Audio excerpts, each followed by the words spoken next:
അച്യുതൻസ് girls higher secondary സ്കൂളിലെ humanities വിഭാഗം വിദ്യാർത്ഥിനികളുടെ class റൂമാണിത്.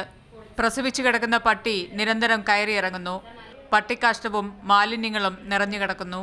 ഈ ക്ലാസ് റൂമിലാണ് വിദ്യാർത്ഥിനികൾ ഇരുന്ന് പഠിക്കേണ്ടത്. എല്ലാ ദിവസവും സ്വയം ക്ലാസ് റൂം വൃത്തിയാക്കി ഇരിക്കേണ്ട അവസ്ഥയിലായിരുന്നു. ഇത് മടുത്താണ് വിദ്യാർത്ഥിനികൾ പുറത്തിറങ്ങി പ്രതിഷേധിച്ചത്.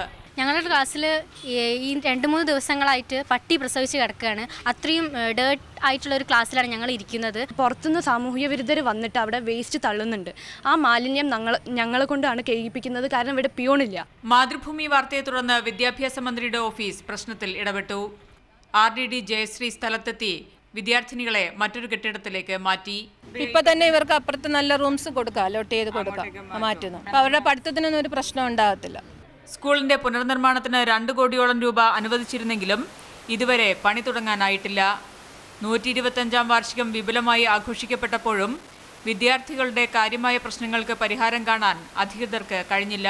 ബിജീഷിനൊപ്പം ശാലിനി ദാസ്, മാതൃഭൂമി ന്യൂസ്, കോഴിക്കോട്.